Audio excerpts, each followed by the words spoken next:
presidennya damai dengan Indonesia karena dunia ben gak geger katanya. Nah, lepas dari cara beliau ngendikan seperti itu, kita bisa menfekihkan memang wama arsalnaka illa rahmatal lil alamin, bahwa agama ini memang untuk rahmat bagi semua. Nah, maksud saya bisa matur ini ke Habib Bidin, ke keluarga, bahwa penafsir standar itu kedah wonten supaya nanti tidak versinya yang murat-marit. Karena kita punya pengalaman kan, sebesar Rasulullah saja nyuwun sewu terjadi hadis apa? Maudhu. Ya, jadi harus dikawal secara apa? Ilmu. Siapa yang ya tentu yang paling kita dengar ya, yang masyhur itu ya Habib Umar lah misalnya, yang di luar keluarga Kudus ada Habib Umar, ada Habib Lutfi, orang-orang. Tapi apapun itu, kita ini juga membantu secara fikih dalam menafsirkan itu, bahwa ketika beliau dekat dengan Umaro, tidak untuk khadun nafsi, tidak untuk jam ilmal, tidak untuk menang-menangan, tidak untuk jam ilmal, tapi untuk limaslahatil amah, untuk kemaslahatan apa? Bersama, untuk umum. Apalagi tadi saya dengar sendiri dari Habib Bidin, nanti ketika Habib Ja'far jadi ikon di makam Peloso, juga keluarga ada minta tadi. Artinya tidak minta itu ya memang kita sudah dilatih untuk ikhlas itu. Soal nanti nyuwun sewu manajemen makom karena mungkin kebanyakan hasilnya terus mikir untuk pondok tahfidz nggih monggo, tapi itu tidak dari keluarga tapi murni dari apa? Manajemen yang ya pengelola kelurahan sendiri. Kalau kita sendiri enggak. Terus yang ketiga, bahwa sejarah orang-orang soleh memang harus dimaklumatkan supaya orang itu masih ingat Allah dan Rasul. Jadi saya sering baca di kitab-kitab awwalu hadaddin al-i'lam. Pertama agama ini muncul karena dimaklumatkan. Sehingga Rasulullah ketika rawuh dawe Gua Hira, beliau pertama itu naik gunung Sofa terus memaklumatkan kalau beliau itu nabi dengan semangat asyhadu alla ilaha illallah wa asyhadu anna muhammadar rasulullah. Nah, Habib Ja'far dengan segala keterkenalan majdzubnya, beliau ngendikan tuh mesti diulang-ulang syahadat wali-wali yang sudah kabundut. Mungkin kalau Anda dengarkan itu mungkin biasa, mungkin karena tidak wali, itu yang jelas itu. Kedua, ada ahli fikih. Tapi kita yang ahli fikih itu ngerti, wali-wali yang sudah kabundut kalau nggak disebut lagi ya lupa, apalagi artis. Cuma Habib Ja'far caranya seperti itu. Beliau sering memberi hadiah Fatihah. Karena orang sekarang itu belanja demi belanja gambarnya artis, lihat film dan apalnya tokoh-tokoh film, sampai yang di luar negeri juga hafal. Tapi wali-wali yang sudah kabudut dah hafal. Nah, semangat beliau menyebut itu ada filosofinya. Itu yang nggak wali pasti tidak paham, yang nggak ahli fikih yang nggak paham, malah geremeng kadang. Bulan beleni maksudnya jadi serabakat soleh lah yang seperti ini, semoga tobat ya. Jadi itu ada teorinya. Quran sendiri ceritanya juga yang diulang-ulang. Jadi itu ada filosofinya. Itu kan sama dengan semua kiai meskipun monoton selalu bilang wa ala alihi wa sahbihi ajmain. Kata ajmain ini penting karena ciri khas ahli sunnah itu menghormati semua sahabat. Kata wa alihi juga penting karena ciri khas ahli sunnah itu menghormati alun nabi. Makanya kata Basim Asy'ari wa nuhibbu ahlal bait wa nu'azzimu ahlal bait wa nu'azzimu jami'a ashabi Rasulillah. Ciri khas kita ahli sunnah adalah menghormati ahlul bait, memuliakan ahlul bait dan menghormati semua sahabat. Jadi kalimat ini seakan-akan diulang-ulang wa ala alihi washabihi ajmain, tapi ini maklumat sebuah akidah, maklumat sebuah ciri khas. Lah nanti kalau bangun makom juga diniati gini, ini maklumat bahwa bangsa kita menghormati wali, menghormati habib, bukan gagah-gagahan terus seperti itu ndak. Ma'adzallah min dzalik itu ndak akan, tapi sebagai ikon kita bangga, kita tabahi kalau dalam bahasa Arab dengan eksistensi Habib Ja'far. Jadi saya beberapa kali dengarin beliau ketika dengan Pak Jokowi, dengan Gus Ali, dengan Mbah Mun, terus terakhir dengan saya di sini, kenangan saya itu harus difekihkan. Jadi ketika beliau kesini biasanya dikawal dari Mapolda, kemarin saya juga melihat acara pemakaman. Saya pas itu baru datang dari Situbondo. Jadi semua itu harus difekihkan. Sehingga dalam fikih misalnya dijelaskan ketika Nabi nyurati raja-raja itu ila maliki qaisar, ila malikir rum, ila qaisar. Itu kata ulama-ulama, Nabi itu ngakui jabatan dunia. Buktinya raja-raja juga oleh Nabi dipanggil malik, dipanggil apa? Raja. Jadinya Nabi nggih kersa. ngakui eksistensi hukum yang sedang yang sedang berlaku. Ya tentu tidak yang tidak yukhalif, ya tidak bertentangan dengan syariat. Jadi saya mohon pilihan-pilihan beliau dekat dengan Kapolri, Presiden, atau dekat dengan Umaro, jangan ditafsirkan macam-macam, tapi tafsirkanlah bahwa semua ingin kita ini baik-baik saja, baik urusan yang terkait ulama maupun terkait Umaro. Dan itu yang diihyai seperti itu, al ulama wal umaro tau aman. Ulama dan umaro itu saudara kembar, saling meleng.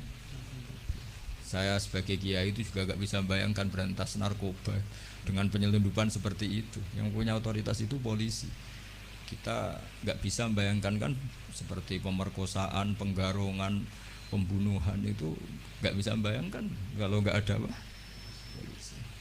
Nah anggap saja Habib Ja'far itu ikrar bahwa kita ini butuh negara.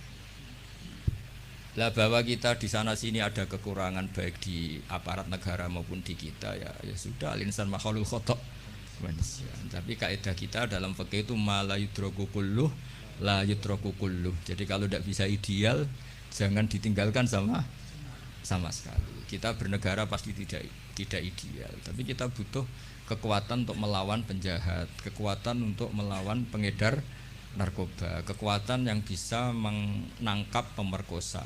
Nah kekuatan-kekuatan itu adanya di kepolisian. Sama kita butuh kesejahteraan, benono sing mikir menteri keuangan, Menko apa. Kita butuh kesehatan, ya ada yang mikir, yaitu menteri kesehatan. Karena kalau sing mikir kiai terus bentuknya kadang-kadang itu kayak rondo jimat gitu. Nah sing ra tepak terus rondo dukun gitu. Jadi repotnya kesehatan kalau yang mikir kiai itu nak tepak ya donga, nak ra tepak ya rondo gitu. Nah, jadi ini kula suwun sekali, saya mohon semohon-mohonnya sama keluarga Habib Ja'far, utamanya sama Habib Umar Al-Mutahhar yang beliau lama sekali di situ, sama pendereknya Habib Ridho Khirit ya. Habib Ridho Khirit. Saya tahu banyak beliau karena memang saya termasuk orang yang mencintai beliau. Coba tafsir-tafsir fikih ini kita hidupkan supaya enggak ada tafsir yang macam-macam gitu. Jadi iya gimana? Kalau saya Habib Ja'far mendingan jenengan. Mungkin kalau Habib Umar itu terlalu sibuk. Jenengan punya orang yang bisa menulis sejarahnya Habib Ja'far. Jenengan yang mengkoreksi.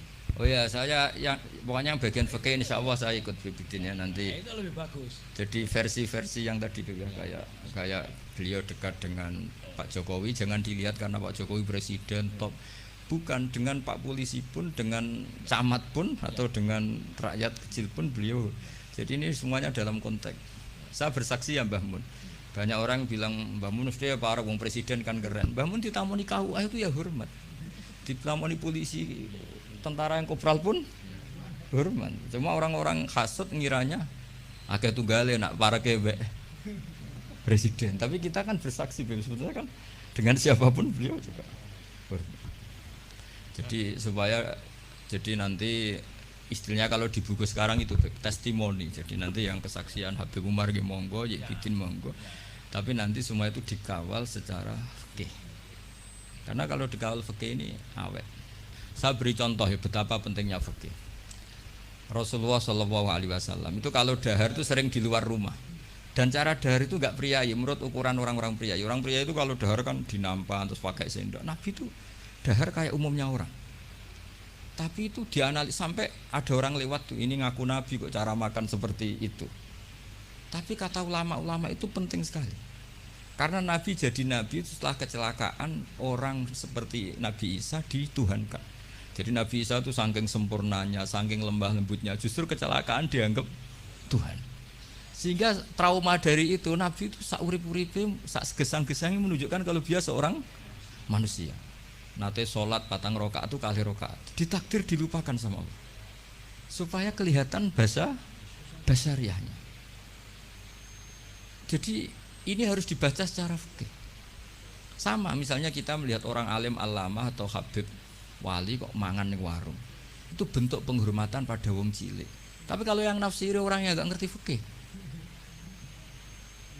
dianggap nggak dianggap agak apa dianggap beda bakule ribet kan. Jadi penafsiran ini penting sekali. Nah, Akhirnya ulama-ulama, kenapa Nabi dahar di depan umum? Bahkan Nyon Sewu pernah juga di depan umum Nabi itu dimarahin orang macam-macam. Nabi ya sabar, sampai beberapa kali dimarahin.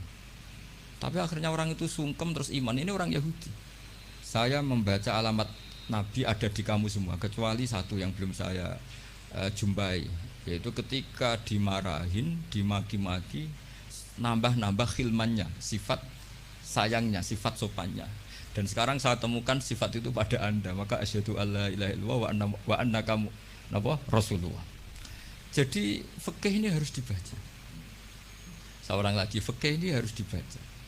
Sehingga ketika Nabi lupa sholat duhur hanya 2 rakaat, Nabi dawuh ma kuntu ansa walakin unassa li as-sunnah. Saya sebetulnya enggak lupa, tapi saya ditakdir lupa supaya kalian tahu ketika lupa harus melakukan apa. Jadi lupanya Nabi itu berkah bagi kita semua.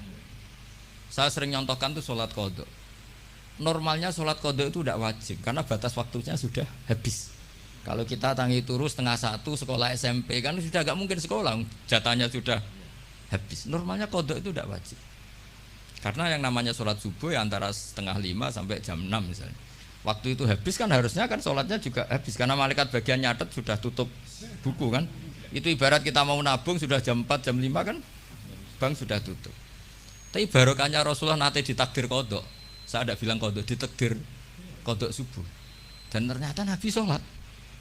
Terus jadi pelajaran bahwa qadha itu wajib. Nah, jadi Nabi itu dalam kondisi yang seakan-akan Nabi kok qadha, itu aja berkahnya. Tadi kan Nabi gak pernah qadha. Mungkin ulama-ulama pertama kayak Izan mesti berpikir gak butuhnya qadha itu. Mesti berpikirnya begitu, karena nah, contoh yang terakhir sekaligus ini pengalaman fikih. Semua ketika tawaf itu jalan, tapi Rasulullah itu naik unta. Itu kalau orang nggak seneng Nabi atau nggak ngerti fikih, anak buah kon melaku dek enak-enakan lengas-lengas numpak unta. Tapi barokah para penafsir fikih akhirnya diketahui bahwa tidak termasuk syarat sahnya tawaf harus jalan. Buktinya Nabi naik unta. Akhirnya kita pakai kursi roda punya dalil, yang agak sepuh pakai skuter punya. Coba kalau dulu Nabi jalan kaki, akan dikira syarat sahnya tawaf harus jalan kaki. Jubah juga gitu, bibitin jubah, baju hem kayak gini.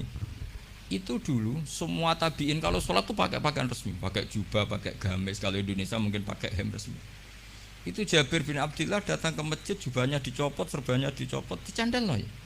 Terus sholat pakai sarung satu, akidan bena torofaihi ala atiki, sarungnya dicancang begini, kayak orang-orang kuno di kalung no. Terus ketika dikomplain sama tabiin, ungzuru ila sahibi Rasulillah, ini sahabatnya Nabi kok sholat seperti itu. Terus beliau marah. Saya bersaksi Nabi pernah sholat seperti saya ini. Akhirnya barokahnya itu orang tahu batas minimal aurat, yaitu mabena surah. Andai kan semua sholat mulai dulu jubahan pakai gamis, pakai hem, akan dikira syarat sahnya harus seperti ini. Tapi barokahnya itu orang yang pakai celana seperempat ngisore dengkul pasangon atau pas apa di sawah bisa sholat karena memenuhi syarat. Jadi itu hebatnya Rasulullah SAW. Jadi ketika beliau dengan standar gamis imamah yaitu kondisi terbaik karena pakai pakaian ketika pakai sarung diikatkan juga kondisi terbaik karena itu maklumat ilmu bahwa ini standar minimal untuk satrul aurah. Itu hebatnya Nabi. Pas pakai pakaian resmi ya adnal halat, pas pakai pakaian paling minimal juga a'lal halat. Jadi kemana pas pakai a'lal halat ya a'lal halat, pakai adnal halat juga a'lal halat. Jadi artinya Nabi ketika pakai kamis, pakai imamah juga kondisi terbaik karena pakai pakaian. Ketika Nabi hanya pakai sarung satu dan menutupi aurat juga kondisi terbaik karena sebagai maklumat secara ilmu bahwa itu batas aurat. Jadi apa Nabi ketika sholat juga kondisi terbaik, ketika dahar juga kondisi terbaik karena dahar Nabi memaklumatkan aku ini mau terima Nabi ora pangeran. Jangan sampai Nabi dahar terus Nabi kok pegane ngemil, itu tidak bisa. Nabi dahar sekaligus memaklumatkan nafyul uluhiyah bahwa saya tidak Tuhan karena Nabi jadi Nabi setelah Nabi Isa. Lah di sini hebatnya Quran ketika nyifati Nabi era Rasulullah, wa ma arsalna qablaka minal mursalin illa innahum la yaquluna ta'ama wa yamsuna fil aswaq. Jadi makanya saya sering dengar Habib Ja'far kecilnya sering main layangan, sering dolanan ayam. Itu menurut saya filosofinya orang tuh tidak perlu bagian nunggu punya alpat tabungan miliatan, caci cilik dolanan pitik ya wis seneng. Butuhe donya ku syukur dolanan pitik ya dolanan pitik. Tapi nek iso jodoh. Intinya itu bisa kok ditafsirkan secara apa? Nabi itu kalau ada sahabat dolanan manuk ya seneng. Ya Umair mafa'alan nughair, cung manuk piye cung. Aku tak cilik.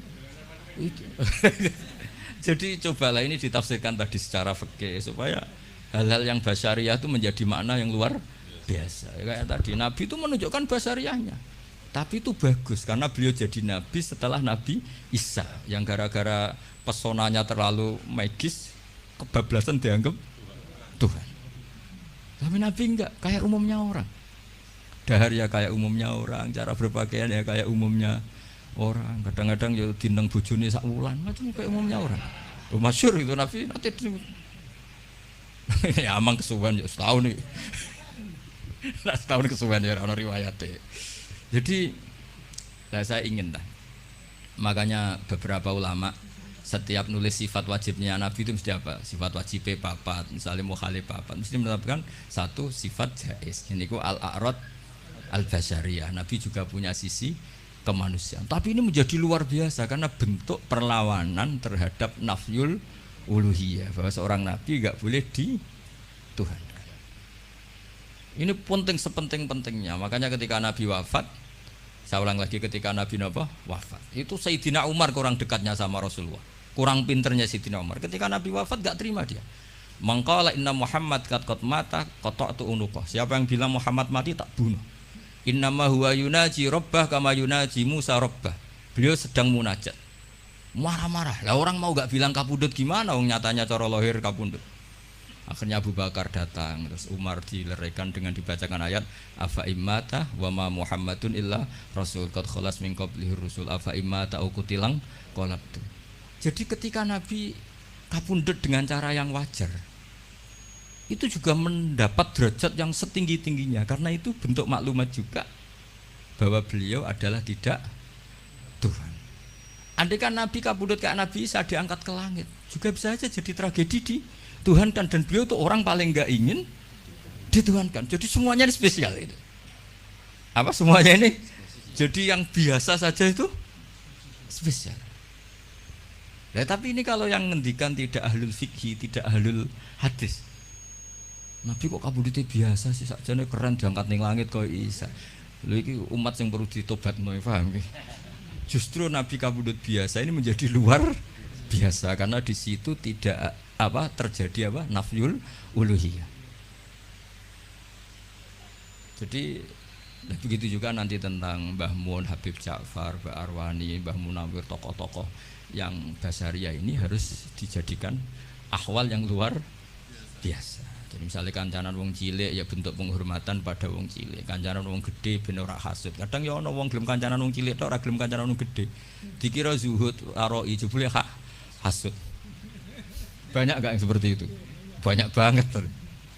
Ada sing kancanan wong gede tok mau wong cilik. Ya ternyata sombong betul. Lah ini beliau-beliau ini teladan betul. Jare Habib Bidin ya Ja'far dolanan manuk perkutut itu seneng, dolanan pitik itu seneng. Artinya beliau-beliau itu orang yang gampang syukur. Orang kok senengnya ketika di istana saja atau ketemu presiden saja enggak. Ya jadi kalau suwun nanti saya ikut bantu testimoni ya, saya itu BBA yang spesial fikih lah ya. Jadi supaya sesuai porsi masing-masing. Jadi nanti Habib Umar sesuai pengalaman beliau juga bantu, terutama ya Bidin. Saya mohon semohon-mohonnya semua ini ditafsirkan menurut kapasitas fikih sana menurut kapasitas fikih.